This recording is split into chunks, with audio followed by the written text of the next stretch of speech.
Thanks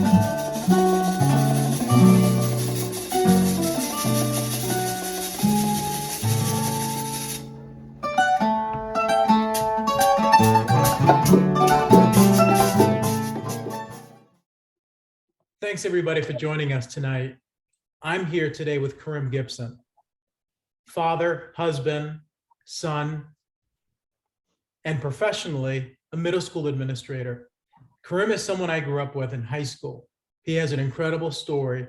I respect him and admire him, and I want to share his story with all of you today. Karim, welcome to Grit Machine DNA podcast. Hey, Dave. Thanks for having me. It's an honor to have you, man. Yes, sir. Same here.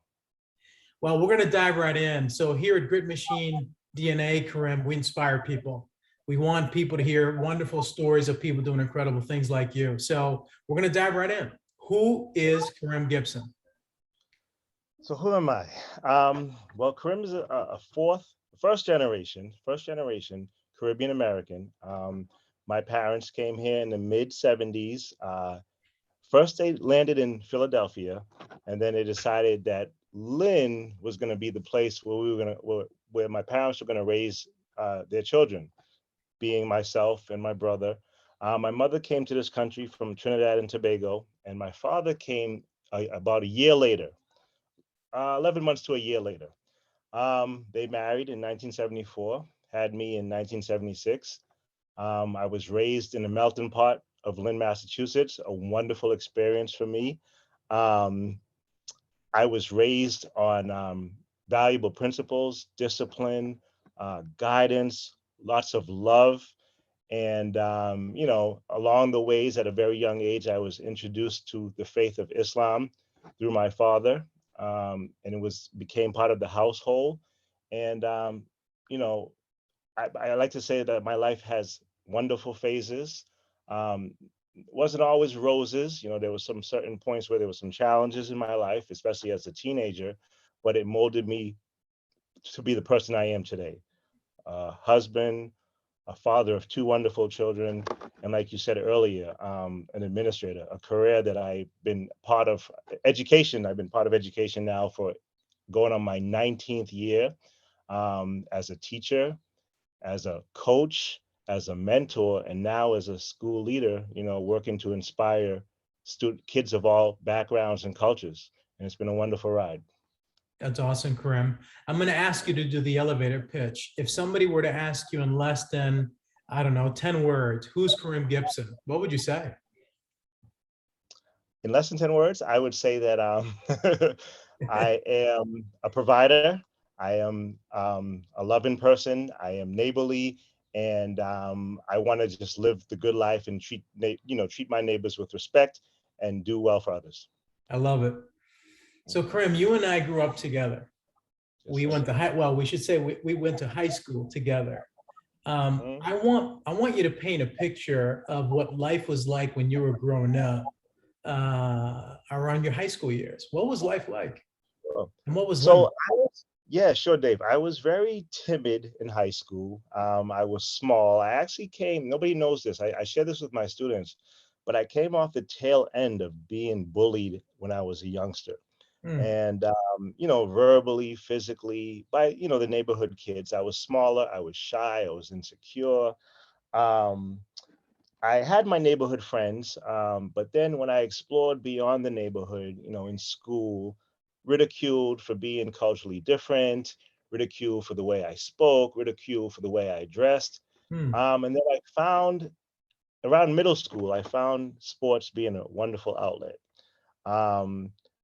I wasn't really a confident athlete. I had the athletic ability, but I wasn't confident. And I think that stems from years of dealing with bullying and dealing with mean behavior. So then I turned to sports and I went full force with it. I would say right around the end of my junior high years, I said I wanted to play high school sports, and it was important to me to play at the varsity level. I was impressed and I was encouraged by leaders before me, like yourself, and players who went off to college out of high school. I wanted to be that person. I wanted to make my family proud. I developed that confidence that I didn't have. I excelled in multiple sports. My number one sport was basketball, but then I felt that I was I had a gift of speed, able to run, getting from one point to the next at at a rapid pace. And I said, you know what? I was encouraged by coaches to say, you know what, you should try track and field, and you should also bring your talents to the field. And by doing so, it opened up many doors. It kept me out of trouble. It surrounded me with family in terms of my teammates. I always considered my teammates to be family. Even to this day, I have wonderful relationships from being a good teammate and from being part of a good system. I had great coaches. I had dedicated coaches that guided me along the way. And through high school, I didn't even know it, but I was building on my future. And that was to earn a full ride to a university, which I did. And I played football at the collegiate level. And if it wasn't for the experiences that I had in high school, I would not have had all those opportunities. So sports was a big factor in my life, as well as education. Yeah, so Karim, we're going to piece this apart. There's a lot there. People today talk about bullying. I want to peel a little back the onion on that subject. So I remember you when I was a junior, senior, you had incredible athletic abilities, but you were really shy. So talk us a little bit through about how did you break out of that, bullying, shy mindset? What broke it open for you and changed you? I would say maturity, puberty. I would say at that point, I felt a little bit more confident in myself to actually speak to trusting adults and to know right from wrong in terms of my association with friends and peers, I should say. I was making better choices, um, and the exposure to education, learning about not just the math, science, English, and such. Um, Educating myself on why people are doing the things that they do and how to like cope. Coping mechanisms also played a factor in shying away from the bullying piece, and just learning how to carry myself better. I was fortunate enough that through athletics, it it um it surrounded me with positive people like myself that shared a common goal to be successful, to get noticed, to win, to grow, to get better, to develop. And I think that was a big part of my life. Athletics and just surrounding myself with good people eventually. Yeah, we're going to come back to that notion of surrounding yourself with good people later on. Grim, one of the things I remember about you was your father. Your father was around a lot. Um, Yeah. Today we talk about statistics, and one of the statistics that I worry a lot about is in the African American community, over 2/3 of families don't have fathers in the home; they're broken homes, and in the Hispanic community, almost 50%. I believe that fathers are really important. Mothers are really important. How important were your parents during that time of your life? Well, Dave, you know what? Uh, that's a loaded and important question. I didn't realize how impactful my father was until I became a man myself.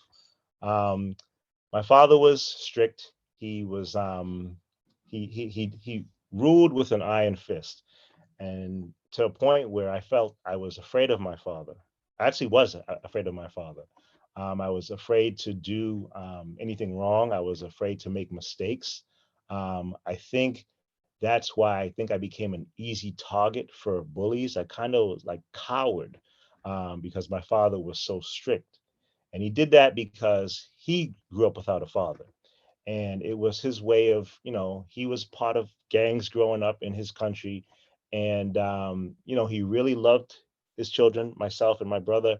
And very, very important. The guidance, the discipline, the lessons that I've gotten from my dad. I'm thinking about growing up when I looked around, if I like, let's say I had about a dozen friends. I was just me and my brother. I was one of the kids who had, you know, a household with both parents. He wasn't an easy guy, but to this day, my father is in his early 70s and he's an incredible man. Now that I'm older, I see that. Now that I'm a father myself, I really, really appreciate growing up with a father, because I feel like if he wasn't a part of my life, I wouldn't be the person I am today. I wouldn't be speaking with you. I think he was one of the persons that really guided me to the person I've become today. We share that in common, Karim. My father played an incredible role in my life, still does. He's my hero. And one of the big elements when people talk about, how can we fix what's happening in America, et cetera, I immediately tell people it starts at home. We need Yes. healing, whole, loving families. And I appreciate you sharing that, because having, some people call it fear, some people call it respect of your parents, of your father, mother, that's a fundamental trait of Caribbean families, Puerto Rican, et cetera. That was cultural for us. We were like, hey, don't mess with dad. He was a Exactly. force in the home. And even when he wasn't home, we were like, we can't do anything wrong or else we'll get in trouble. Matter of fact, it was, we'll get a beating. Yes, sir. Yep. Yep. So thank you for sharing that. Yeah. I want to poke a little bit more about family life. Again, we grew up in Lynn. Lynn was a very, at the time, very urban, lots of difficult, income issues, Yes, sir. lots of violence. What was, if you had to say that there were several success factors in helping you move toward your progression, toward a successful life, what were those key ingredients coming out of such a difficult city? Well, Dave, it's funny you say that. I know Lynn has its challenges, but as a kid, I always thought Lynn was a safe haven for me. I love my community. Um, I knew, I could look across the street and see that people weren't always doing the right thing. But that motivated me, Dave, to like say, I don't want to be a part of that, because over there you see things going on that's not too kosher, not right. But then on this end of the street, things are going good. The trees look great, like the geographics and the physicality of it. The trees look great. Um, Kids are playing, very good games, and we're playing basketball. We're playing with each other. So I never saw Lynn. I know Lynn has its reputation, but Lynn, I consumed the goodness of Lynn, and I knew that once I got out of the city, I wasn't ever going to forget where I came from. Even today, I know Lynn has changed drastically over the past 30 years. As a child, it was a fun place to be in. I grew up in an area of townhomes known as the Marion Gardens, and that kind of was like, you know, we grew friendships out of that area. We learned how to respect our neighbors, and that's how I always remembered Lynn. Lynn is always going to hold dear to me, and I can't say anything negative about it. It has its challenges, but no place is perfect, Dave. Oh, there's no question. Look, Lynn is part of my DNA, right? I carry Lynn with me today. Yes, It's sir. part of what built our tenacity DNA. It's part of Yes. why I named the podcast series Grit Machine DNA. That was a phrase coined by Coach Dempsey about me, right? Yeah. It's what developed us on the street to have this extreme grit and tenacious DNA. What I'm asking about is, were there ingredients that you would say, looking back today, here's some things that really helped me be successful growing up in Lynn? Um, yeah, again, I would say the school system was good. I came from, I remember going to Washington Community School, which was right up the street, with walking distance. I remember education being taught to me as a valuable tool.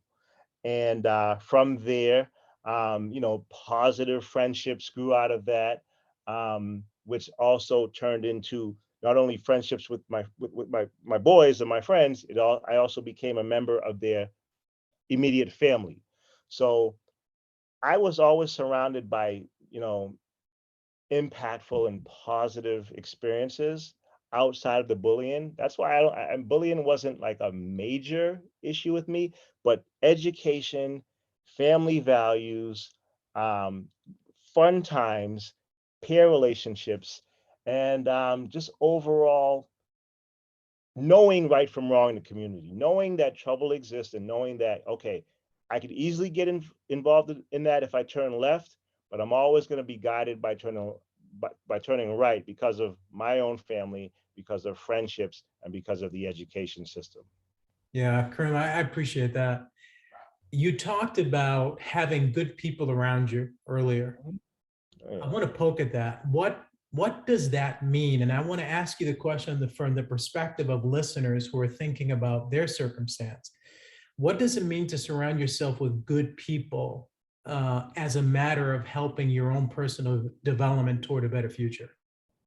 So I feel that trust is a major factor. You have to know, you know, initially I wasn't always a person of good of good judgment. That was a flaw of mine. Um, I think God played a major part in surrounding me with good people, nurturing people. Um, and I think that led the way for me. And I think if you do that, you're fortunate enough to get yourself around good people, good areas, making good choices. I think that anybody can have a successful life, a great experience growing, molding themselves, and learning values of their own. I think I was blessed with that, especially in the high school days. I started to realize that this is a good person. This is a good decision I'm making. In high school, you make some choices that are not always ideal, but you learn from those.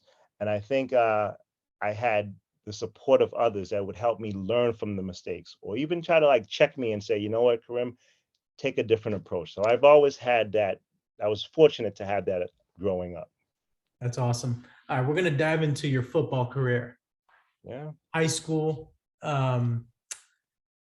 you were probably one of the fastest guys I ever played with. Um, Talk to us about football, your career in high school, what you went on to do after in your career in college.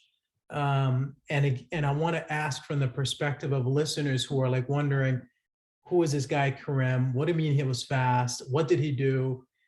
What was the football career like, and why was it important? Definitely, Dave. Great question. So going back to when we started, I was very timid. Okay. I've always had the athletic ability to run, to jump, quickness, agility. The confidence level was always an issue with me. Being shy, being timid. So that was a factor that hindered the earlier days of football. But once I had, developed the confidence from coaches, from teammates, even from family that you can do this. You have a gift, okay? You have a gift of speed, you have a gift of athleticism. You have to now get rid of that midget mindset, that mental mindset that you can't do this, that you're not going to be successful. Once I started to believe in myself, and get encouragement goes a long way. Um, I was able to perform, Dave. I was able to perform. I had leadership. That's what got me through the earlier days. I had a team that I was a part of, the football team at Lynn Classical, where, believe it or not, jokes aside, we had a great time, joking and playing and such, but the team had leaders. Yourself, I can name a few: Joffrey Boyd, Lex Thornton, James Ball. Those are guys that I looked up to. Brett Wigfall. Those are guys that laid the path for me.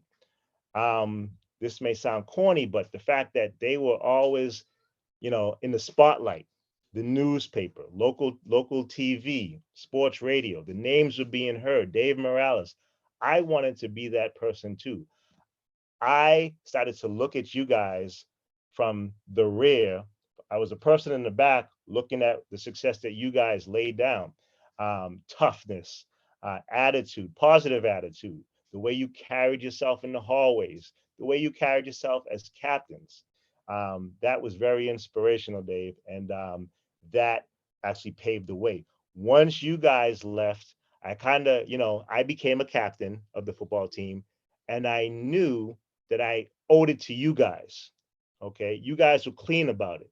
You guys were determined, and I actually felt that myself and two other guys who were actually tri-captains, I felt that I had a responsibility to you, to the young guys growing up. So I took it seriously. Just as I take my, current position as a school leader, I owe it to the people who hired me. I owe it to the people whose children come into school every day. But football was very impactful. Had a great coach, had several great coaches on that team back in the early 90s. And that experience, I can't forget it. And it's made me the person I am today. It's gotten me through tough situations.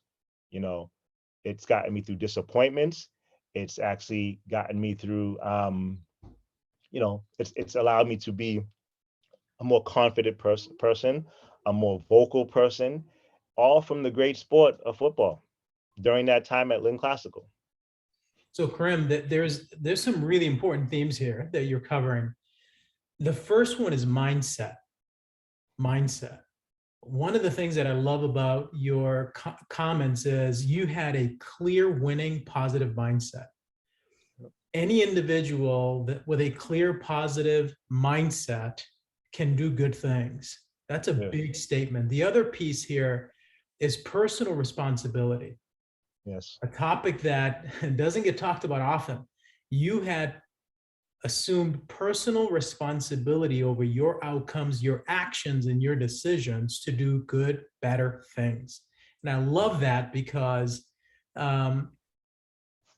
that's a clear, tangible takeaway for listeners or viewers to say, yeah, I need to learn personal responsibility, or that's an important trait. And then the third one that I really want to underscore as well is the fact that there were people around you, whether they were players that were older than you, whether it was coaches that were around you, you were watching and you were learning leadership traits, leadership characteristics that you wanted to assume yourself and actually went on to assume as a leader of the team. Those three concepts are powerful, Karim. Now, a little bit about what you ended up doing. So here's Karim Gibson, incredible career in high school. Then he goes on to college to have another good career in football. So what happens after your college experience? So at some point, I guess I lost the drive momentarily. I lost the drive to move forward for multiple circumstances. I would say poor decision making, feeling alone, Dave, feeling that I felt alone at one point in my life. I went back to my earlier days of being doubtful. I felt like I was surrounding myself with people who didn't have the same goals as I did, people who were condescending. Relationships were were a relationship that I was once in was a a it created an opportunity for me to um, go through some deep waters, but then rise to the occasion again. Um, Football wasn't always a favorite experience later on. I went through opportunities where I could have played pro. Um, I tried out the opportunity to become a pro athlete. It didn't work out. I had a stint at semi pro football, and I just lost the drive for a moment. And then I started to fulfill my obligations. I started to get back on that horse and that journey again. I would say once I enrolled into graduate school, Dave, um, it was many years aside from receiving my bachelor's degree, and I said, what do I really want to do? And I wanted to work with young people, Dave. Um, and through that, I became a teacher. I became a coach. I said I'd never wanted to coach because I had a bad experience in college where I felt that I didn't have a positive relationship with my positions coach. And I said I would never coach Dave because I didn't want to, I didn't want anybody to experience what I experienced as a student athlete. But then I said to myself, you know what? I don't have to be that same coach. I've coached to this day over about 500 kids in different sports, including football, basketball, girls volleyball, um, track and field, and even soccer. And to this day, when the young people see me, it's Coach Gibson with respect. And at that point, I said, you know what? I'm getting back on track. I can't. We all hit a bump in our lives, and what matters is how you when you fall down, can you rise to the occasion, Dave? Um, and again, the elements of football, the elements that my happiest time, I tell kids today, I tell high school kids, middle school kids, my happiest times was high school. I know kids tell me I can't wait to go to college and such. College is great. College provided me the outlets and opportunities, but my happiest days were high school. And I think college was a stepping stone that I got over. And here I am in my early 40s. I have a home, beautiful wife, two beautiful children, and I'm back on track, Dave. And I feel like nothing can hold me down. Love it. And of course, with the support of God. Amen. Mhm. Hey, Karim, what's it like to be a teacher? What was it like? Yeah, I know you're not I don't think you're a teacher anymore, right? You're an administrator, right? Yes, so I am a vice principal. Yes, sir. Right. So what was it like? Let me give you some context to the question. Mhm. There's there's these big debates about what's being taught in schools here in Massachusetts and beyond. I'm a firm believer that schools should be teaching math, science, and uh, English and critical thinking. Mhm. I don't really delve deeply into gender, race. I think what that's on parents to teach, but we'll put that aside. I agree. You're here's a I'm going to call you a Caribbean American who grew up Yep. in an urban environment like me, working class, low income. Here you are at the top of your game. You're still blowing toward the sky, doing great things, and you're an administrator. I want to first ask you, what was it like to be a teacher, having the responsibility of young folks, stewarding them, teaching them? What was that like? Well, Dave, it was a fun experience. Um, like you said, I mean, the basic subjects need to be taught. I taught multiple subjects. Um, you know, I felt like I was making an impact um, through the area of special education. I actually wanted to target students that had learning disabilities, that had challenges, that had educational plans, and I wanted to guide those because I know, I mean, for me growing up, uh, school had its challenges. For the most part, I was great in math. I was a great reader, but when it came to other subjects, I kind of was like I wasn't as confident as I was. So I really wanted to challenge those kids and give kids the opportunity to believe in themselves, that they could be great readers, that they can be great writers. So I focused on small group education. When I say that, this is sub-separate settings. I taught in sub-separate settings. I had classrooms of no more than 5 to 6 students at a time, so that they can get more specialized attention. We focus on the basics of math, science, all the subjects, Dave, except for language. My Spanish was a little iffy, but we focus on the 4 basic subjects that where the MCAS is being implemented. And it was a lot of fun, Dave. It is a lot of hard work. I think times have changed. I first became a teacher in 2004. I had a classroom of 8 boys and 1 girl, a very challenging experience. But the experience of getting over that, this was middle school too, Dave. Getting over that, I said, if I can get over this challenge, then I could be a teacher for life. Um, I also became a physical education teacher because of my background. I really missed the physical and the kinesthetic actions of education. And then I said, you know what? I have the opportunity to be a leader.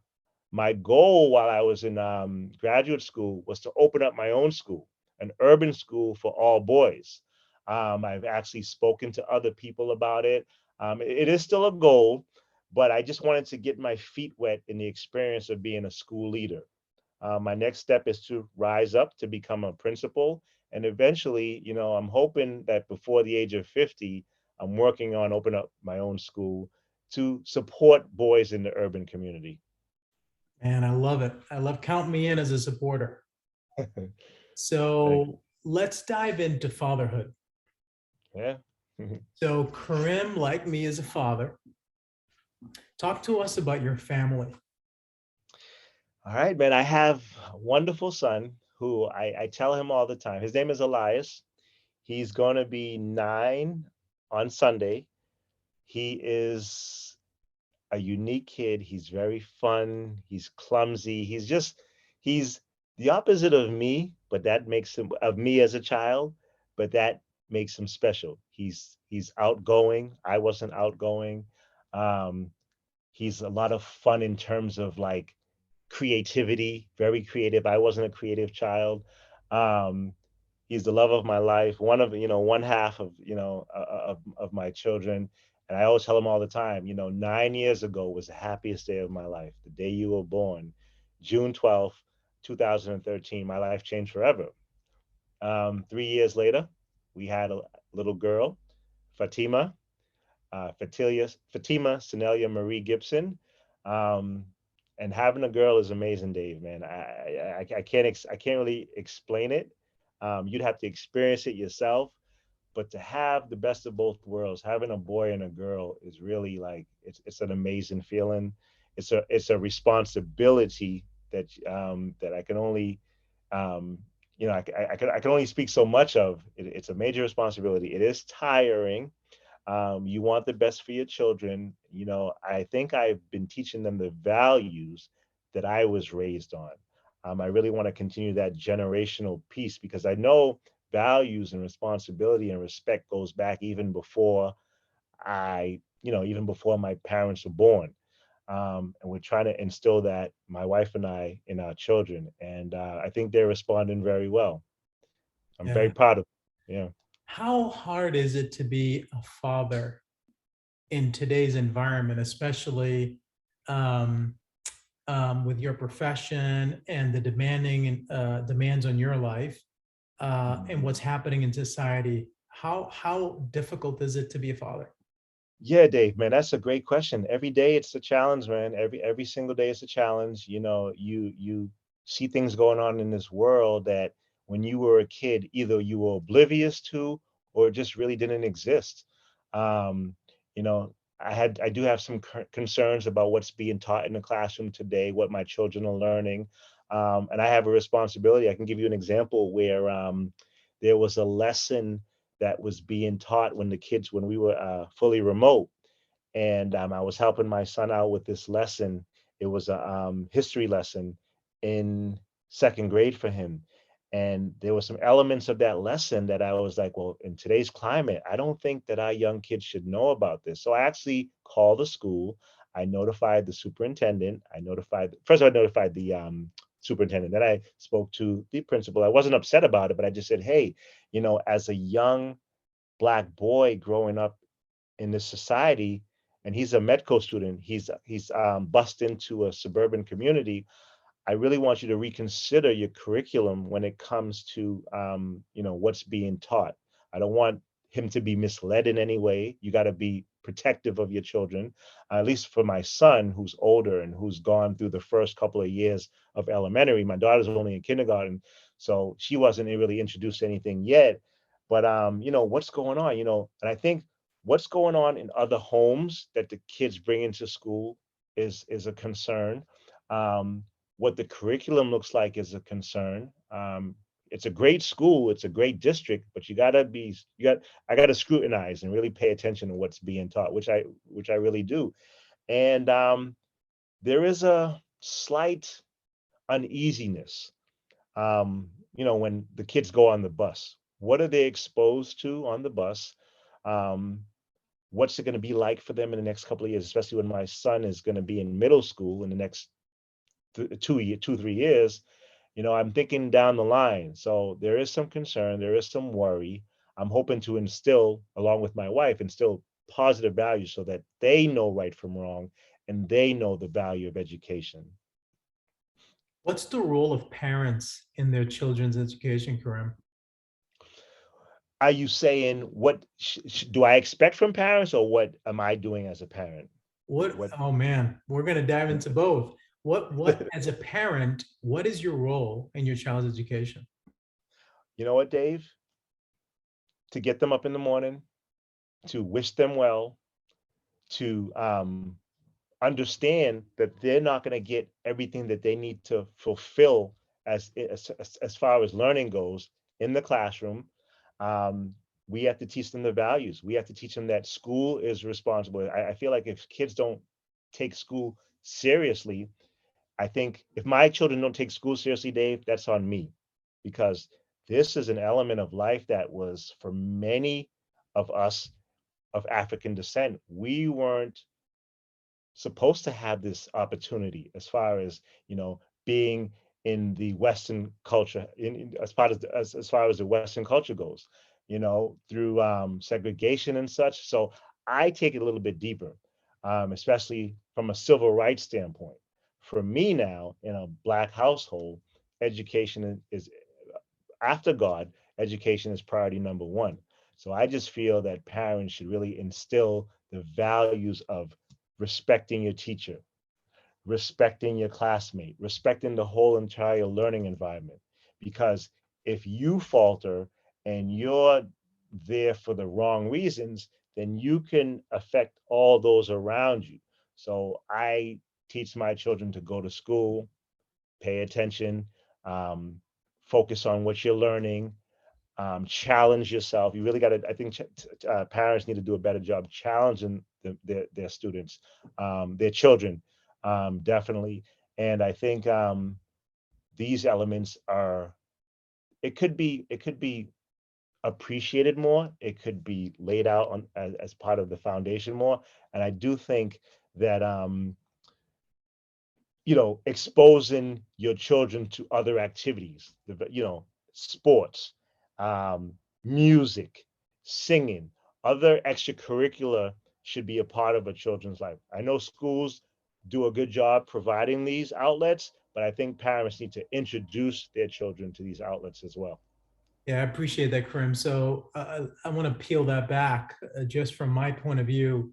A couple of things that I heard that I totally agree with. Number one is, as parents, we have to take an active role in our child's education. And as you discovered with your son, we had something similar happen to us during COVID. And so we have taken, my wife and I have taken a proactive role in our kids' education. And I even went so far as to testify at a school committee, Karim. Um, Mhm. Made several points, but one of the points I made is your job is to teach my kids how to compete, math, science, engineering, how to write, how to think critically. My job is to teach them social issues, right? Gender, race, sex, et cetera, not yours. And so I I agree. believe that as parents, we have to take a very serious active role in a child's education. The second part of what I love you about what you said is, look, kids need to be taught that education is an incredible key and tool for a successful future. And they have to take and assume personal responsibility to engage in books and critical thinking and reading to prepare themselves. So I'm all with you on that 100%. Yeah, Karim, Dave. talk to us about your wife. My wife. So my wife is she came to the United States at age 3. She's from Haiti. She's from a very, very special family, and I mean that as far as loving, God fearing. Dave, I knew when I saw her from a distance. I said, you know what? I still have that shyness with me, but it was really important that I introduced myself and got to know this woman. It was the best thing that ever happened to me. Um, so I'll take you back. We met back in 2008. We met at a health center. I was actually a personal trainer there, and she was a member. And she's actually working out with a friend of mine, a male friend of mine. And I thought, they were dating. Come to find out, they were just workout partners. And I told him, I asked, are you involved with her? He said, no. He said, are you interested? I said, oh, yeah, definitely. She's beautiful and such. I said, but don't tell her that. The next day, he comes up to me and says, Karim, I have something to tell you. I said, what's up? What's up? He says, you might be mad at me. I said, what happened? Well, I told her that you were interested in her, and but she wants to meet you too. So we dated for a while. Um, After about 2.5 years, I decided that she was the one. I proposed to her in my parents' home country. I took her to Trinidad and Tobago with me in the summer of 2010. 2010, yep. And I proposed to her, and we've been a team ever since. She is well educated. She's a hardworking mother. And one of the reasons that I actually said, you know what makes her special is the fact that I saw how she was with family values. I knew that should ever something happen to me, I know my children will be in good hands. Yep. That's awesome, man. I love it. Sounds like she's special. Very special. Yeah. Yeah, that's You cool. know, we have our moments, but she's a good woman. Yeah, thank you for Definitely. sharing that, man. So I want to ask a little bit about um, values, and I want to drill down into that a little bit. Um, I talk a lot, Karim, as you know, about faith, family, and grit, perseverance. Yeah, Um, Talk to us a little bit about your faith. sure. So I could go back to when I was age 5, where my father was away for a little while. Away mean no, no, he was away visiting some friends in Brooklyn, New York, and we almost lived in that. We almost lived in Brooklyn. We lived in Brooklyn for a good year when I was younger.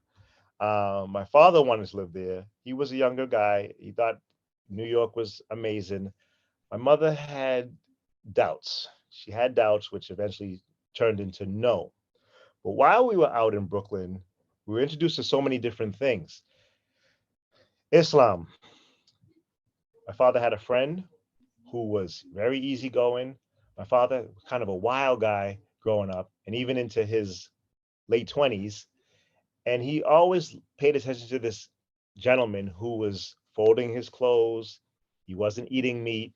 He was always bent over praying, always reading. And my father was impressed by that. And so he asked some questions, learned more about the religion. Um, there's nothing that I know of that really inspired my father as much as music and Islam. And so he was like, this is going to be part of our family. I remember at age 4, we had one Christmas tree, and Christmas tree and gifts and all that stuff. Oh, this is going to be happening every year. A year later, no more Christmas tree. The Quran's introduced to the house, the prayer rugs, the hijab, the Arabic words. And so I've been a Muslim pretty much all my life. It wasn't until college where I really, really got serious about it, fasting, praying more, reading the Quran more, and it's had a positive impact on who I am today. Very, very much so. Yeah, that's awesome, man. Thank you for sharing that. It's interesting. I find that people of faith, as you know, I'm a Christian. I find that people who are truly rooted in their faith have a better sense of themselves, higher confidence, and do better generally in life. So I love that you share that with us. Karim, I want to ask about American values. Another part of these heated debates in here that's happening in our country. Um, some people are not as proud to be American. I'm deeply proud to be an American. Talk to me about American values. What does that mean to you, and how do you live those out? Well, Dave, you know what? I'm divided, to be honest with you. I love my neighbor. I love the fact that people show patriotism in this country. With recent events, I've been really, it's been a setback for me in terms of values in this country. Um, I know I can get ahead, but I do see that there's still like some uneasiness in the Black community. Um, the relationship, there's a breakdown that I'm still seeing. Racism is a deep rooted problem, Dave. And it's hurtful, it is painful. And I just wish that we can come to a conclusion to, disrupt this deadly disease of racism. Um, I know that as a Black man, I've gotten ahead in life. I've done what I needed to do to get ahead in life. But I really wish that the American value can really stick with that, all men are created equal, and, love thy neighbor, and, things that are said in religious settings, as well as, just in the country itself. I like to see more relationships being built. I like to see more opportunities. Um, if there are opportunities, where are they? I want that to be promoted. I'd like to see, men and women just get along. And I like you said something about, teaching, teaching at home. I feel that education in America has, and I think we both agree on it, has taken a shift where they're teaching our children things that shouldn't be taught. And we should be more responsible, and we should be the ones that are teaching the values that our kids bring to school every day. I wish that was more promoted in this country, Dave. So look, I agree about the teachings. The place where, and look, Karim, just full disclosure, I'm glad we're having this conversation on the podcast. One of the challenges that I have, frankly, as somebody from a multiracial family, as somebody who grew up in a very, very diverse city, very diverse Puerto Rico, when I was a kid. Look, the issue of racism for me, Karim, just to be very transparent, I understand it. There's been racism throughout his human history, Yep. but I view it in a very different light, Karim. I view the progress that I I have both seen but also have understood from the founding of the country. And so I Hmm. tell people, and it leads to these very tense discussions, but I tell people, as somebody who comes from a multiracial family, number one, I believe that America today is a less racist country than it was 30 years ago when I was growing up as a kid. When I was growing up, first going into Boston to work, I experienced some serious discrimination. Today, much less, right? And so my view is, of course, it's always going to be here. There are racist people in the Caribbean.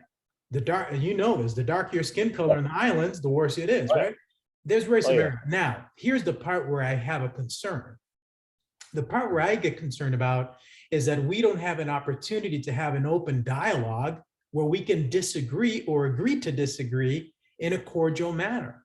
Because Hmm. ultimately, what changed my life, one of the things that changed my life at Bowdoin College was meeting people who were either Black or Hispanic and very wealthy, and I had nothing in common with them. But Yeah. meeting really, really poor white kids who I had a lot in common with. And so it changed my life because I started thinking, wait, time out. I need to understand this because I'm struggling. Like, why are they more like me? But those wealthy guys that are supposed to be like me are not. And Hmm. so open dialogue for me transformed my life because I got to know people who were in similar economic circumstances from me, because I Yeah. truly believe that socioeconomic issues are more salient of an issue than race and gender. And it became really pronounced for me. And so I engage in open dialogue. I wanted to know, how did you grow up? What do you mean you're a potato farmer? What do you mean your family struggles? But you're white. And so for me, I wish we had more open dialogue about our similarities as opposed to exposing the differences, especially around race. I believe that we're more alike as human beings, regardless of skin color, than we're different. Okay. All right. That's good. That's a good point, Dave. Really good point. No, it's just, Uh, look, Karim, it's just perspective. That's all. It's just yeah. perspective because each one of us, look, First Amendment, right? All of us we have a right to have opinions, all good. But we have to engage in these conversations I because agree with I don't care if I agree or disagree with you. I need to know Karim or Johnny or Billy or Simi's backgrounds, and I need to understand and say, okay, they're different than I am, and it's okay to be different. And we need to teach that more. Definitely, Dave. Definitely. Yeah. I agree with I'm going to go to another potentially tough subject. you. Okay. No, look, I appreciate this, and I know that you're an administrator, so I want to be careful here, not to put Yeah, you in some tough situations. But I'm it's going all to right. tackle another one before we start wrapping up, because I love you as a person. I admire Same here. you. No, I mean that. Same I here. admire you. I admire what you've done and what you're doing. You've always shown that, Dave. You know what? And I believe you 100%, man. Yep. And it's mutual. Yep. Well, thank you. I have always put you on a pedestal, man. Karim is just doing great things. Even when we were kids, you were always humble, you were smart, and you always had good things to say about everybody. I mean, it was like, man, I want to be like him. So I want to ask you a little tough question, potentially tough question. The subject of how to raise children today. I had a really difficult situation about a year ago here in Linfield, where I live, about a teacher essentially telling one of my children that the Spanish language was sexist. Okay. And my child came home and I was like, time out. What do you mean? Over 2/3 of the words in Spanish and an effeminate word, a. So let's have a conversation. What do you mean? Yeah. And so the question is this, and again, being very careful, I don't want to put you in tough situations, but what has, in terms of education, Karim, what has changed from when you and I were growing up and the emphasis was so deep and focused on math, science, English? What changed? I think today's focus, and I love the question, Dave, first of all. I think the focus now is on cognitive development, mental health, um, SEL, where social exposure is big now, where peer building is an issue now. Of course, we have topics around gender in school that we didn't have growing up, and it's like I am not accustomed to it, although I've been seeing, because I'm kind of like in the transition phase. I'm not too far from what I was taught. It was just like you said, it was just the basic subjects. Now you have to there's identity, which I had to get used to as an administrator. There's mental health, like I mentioned. There's thoughts of suicide that I didn't see. There's thoughts of, I should say, self-harm that I didn't see growing up. And just how to cope with that. It's very hard to cope with that. I think schools now are more equipped with guidance counselors and social workers and psychologists, because I think something's been peeled back where these kids are exposed to something, Dave. I don't know if it's social media, I don't know if it's music, entertainment, and they're bringing the child is different as a whole, Dave. And I think our kids are being more, and I got to be careful with when I say this. I think our kids are not being challenged, and I think there's more coddling going on. And I don't think that the kids of today some of them are not rising to their own. They're relying too much on mom and dad, I feel. And I see that quite a bit. I can share an experience with you where, you know, this happens all the time. When I was a kid and when you were a kid, if your teacher calls your parents and says, hey, Dave is acting the fool today, Karim is acting wild today, there's no question from our parents. It's, Dave, you're gonna get it when you get home, or Karim, you're gonna be grounded for a year, whatever the case may be. These kids go home and say, well, mom and dad, I didn't do it. And that's the way it is. There's a debate between the teacher and parent, and it's a breakdown that I can't understand. Again, I don't have the answers, and I'm trying to seek the answers as to where this is coming from Yeah. and why this is happening, but it's been detrimental to the growth and the independence Yeah. and responsibility of our youth today. Yeah, I agree. Look, you don't have to respond to the following statements that I'm about to make, and I don't, I don't want you to, Uh-huh. unless you strongly have a view on it. Okay. But first of all, I do believe that the more we take God out of schools, the worse this is going to get. The more we Mhm. take God out of families, the worse it gets. And third, the less that families have a role, whole families, healthy families, have a Yeah. role in raising strong, healthy children, the worse it's going to get. And so I appreciate your perspective as an educator. I'm glad you're in the classroom. I'm glad you're an administrator, a person of faith and values. It makes me feel better about the future, um, but concerned because I see some of these things here with my children. And make no mistake, my wife and I are very involved in our kids' lives. And B, we're not helicopter parents. We're not like, hey, coddlers. No, to the contrary. I tell my children, you're going to work and earn your stuff. But if a teacher says something you don't agree with, by all means, you better raise your hand and say, I don't agree. You need to have an open dialogue with somebody who you disagree with and learn how to engage in open conversation. So Karim, I'm going to start wrapping with a couple of questions that I always ask my guests. The Sure. first one is, what would Karim Gibson today say to 12-year-old Karim Gibson? Enjoy the ride. Listen to your elders. At that time, I think I disregarded a lot of advice. I would say I was in middle school at that time. I would say take education more seriously, challenge yourself more, be brave, stand up for yourself. Um, don't let somebody ruin your day, and it's gonna be a wonderful ride. Um, and just continue being a good kid. Yeah, I love that.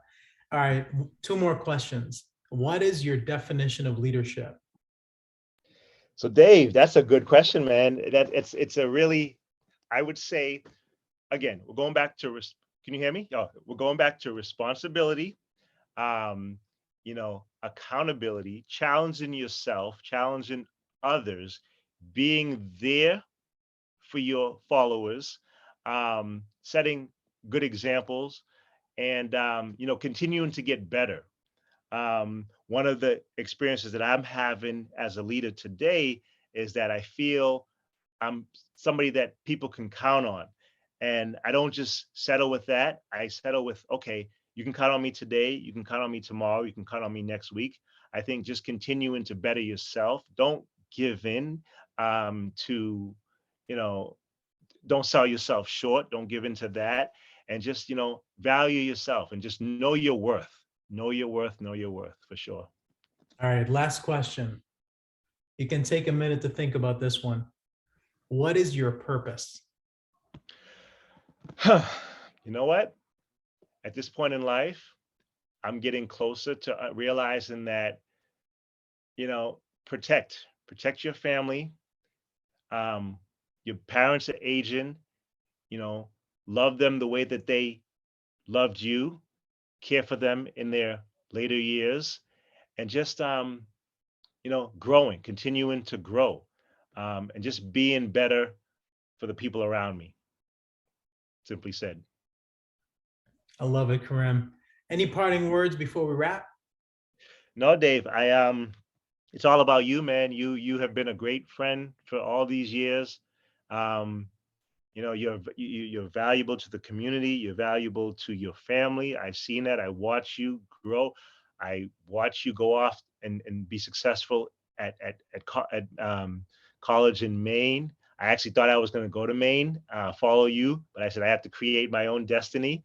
Um, but thank you for this opportunity, man. It's like nowadays I'm not really associating myself with people, or reconnecting with people that I know from the earlier days. It's always somebody new. It's a new neighbor. It's a new coworker. But it's really good. It's a good feeling to go back to where it started with some good friends such as yourself. Well, And thank you. Karim, thank you. I'm honored to be in your presence, man. Thank you.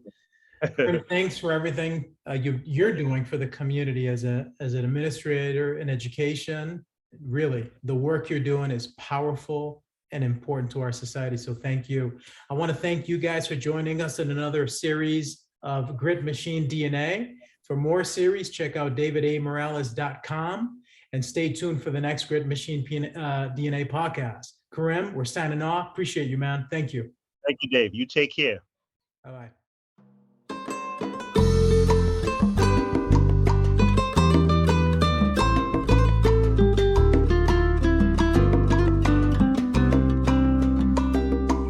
Si vives día a día en un abismo de dolor y buscas solución a tus problemas, busca del Señor y sigue su camino y pronto nacerá la paz en tu corazón.